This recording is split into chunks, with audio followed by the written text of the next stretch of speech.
केंद्र शासनाने hit and run संदर्भात जे कायदा बनवलेला आहे त्याला विरोध करत राज्यातील जे वाहन चालक आहे, ट्रक धारक आहे ते संपावरती गेलेले आहे आणि त्याचा परिणाम पेट्रोल डिझेलच्या वाहतुकीवर सुद्धा होऊ शकतो। आणि त्यामुळे अहमदनगर जिल्ह्यातील कोपरगाव शहरातील पेट्रोल पंपावरची ही दृश्य आपण पाहतोय की पुढील 2 ते 3 दिवस जे आहे तर वाहन चालकांचा संप असल्यामुळे या ठिकाणी पेट्रोल डिझेलचा तुटवडा जाणवू शकतो। त्यामुळे दुचाकी चालक असतील, 4 चाकी चालक असतील, त्यांनी एकच या ठिकाणी गर्दी केलेली आहे। त्याचबरोबर आपण या दृश्यांमध्ये पाहतो आहे की हायवेपर्यंत जे आहे लांबच लांब रांगा या दुचाकी आणि 4 चाकी 3 चाकी वाहनांच्या लागलेल्या आहे।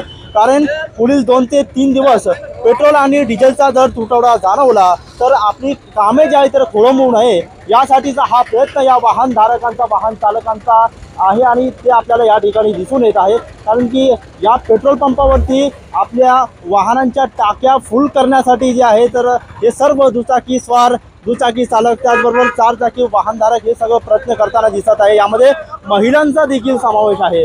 आपण या ठिकाणी दृश्यांमध्ये पाहतोय की प्रचंड अशी गर्दी अचानकपणे या पेट्रोल पंपावरती झालेली आहे।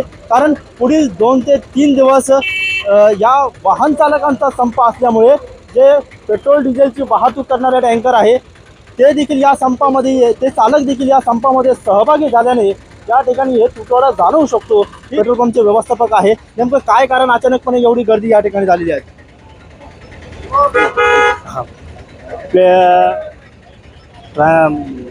केंद्र सरकारच्या याच्यामुळे आहे ना 7 लाख रुपयाचा दंड आहे आणि 10 वर्षाची कारावास आहे। त्याच्यामुळं ट्रान्सपोर्टवाल्यांनी संप पुकारलेला आहे। त्याच्यामुळं ती 1 जानेवारी ते 3 जानेवारीपर्यंत सप्लाय बंद होईल। अच्छा, तुमचे या ठिकाणची पुरवठा कधी झालेला आहे? गाडी कधी आली होती आणि किती दिवस आहे तुमचा? रात्री गाडी आलेली आहे, तर उद्या संध्याकाळपर्यंत माझं सगळं दोन्ही टाक्या खाली होऊन जातील। आज हीच जर परिस्थिती राहिली तुमची 11-12 वाजेपर्यंत तर काय उद्या सकाळपर्यंत राहील? उद्या सकाळपर्यंत राहील पेट्रोल, काही अडचण नाही। हां, पेट्रोल उद्या संध्याकाळपर्यंत संपून जाईल। मी आता सध्या 4 पेट्रोल पंप फिरून आलो। त्याच्यानंतर आता इथं 1-1.5 तास झाला उभा आहे लाईन मध्ये। अजून गाडी 10-15 फूट सुद्धा पुढे गेली नाही, हल्ली नाही एका जागेवरून। काय कारण अचानक? हे सर्व पेट्रोल पंप आणि पेट्रोल पंपाच्या वरती आपण सर्वांचा जर विचार केला तर शासनाची चुकी असावी असं म्हणायला काय अडचण नाही। कुठून तरी फक्त जनतेला परेशान करायचं, याच्यापेक्षा वेगळं काही त्याच्यात साध्य होणार नाही। जनता परेशान करायची। आम्हाला कारण असं कळालं की ड्रायव्हरची वरती कोणती तरी कारवाई करायची आणि 6 महिन्याची सजा द्यायची। त्याच्यानंतर ड्रायव्हर लोकांनी संप केला, पेट्रोल पंपावाले आता पेट्रोल बंद करून राहिले। आता आम्ही ड्युटीवाले आता की 1.5 तास झाला इथंच उभे। आता ड्युटी आमची कधी होणार आणि काय करायचं आम्ही? आमच्या ड्युटीवरती आम्हाला प्रॉब्लेम येणार सर्व गोष्टींचा। तुम्हाला काय कळालं अचानक या ठिकाणी? नाही, मी माझ्या नियमित रुटीन प्रमाणे आलो। आधी सांगितलं पण असं टाइमवर सांगितलं, काय व्यवस्थित नाही राहिलं। तुम्हाला काय माहिती मिळाली की अचानक सगळे पेट्रोल पंपावरती अचानक सांगितलं, अचानक आता सांगितलं आज बंद आहे, पेट्रोल नाही आहे, उद्या पण संप आहे। 2 दिवस आधी सांगितलं पण नाही असं प्रत्येकाला, मग काय असं विषय राहा। आता किती अडचण आहे, कसं काय करायचं काय नाही ते संपत म्हणते कधी किती दिवस चालू आहे, काय संपतो नाही काय? पेट्रोल पंप संप झाला 2-3 दिवस चालला तर तुमच्या रोजच्या कामकाजावरती काय परिणाम याचा होऊ शकतो? तर काय घडी गाड्या लावला ना, आम्हाला काय पायपी जावं लागणार आणि परत आमचं कुठं नुकसान आहे आमचं। आम्ही बाजारवाले, आम्ही रोज बाजार करतो, पण अचानक आज समजलं का पेट्रोल डिझेल नाही भेटणार, म्हणून आम्हाला यावं लागलं। कारण त्याशिवाय आमच्या गाड्या चालणार नाही, आमचा धंदा होणार। म्हणजे आम्ही त्याच्यावर आमचा उपजीविका तेच आहे, त्याच्यामुळे प्रश्न निर्माण झाला।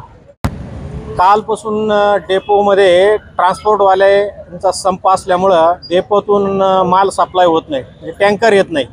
त्याच्यामुळं लोकांना अशी अफवा पसरली की 2-3 दिवस पंप बंद राहणार।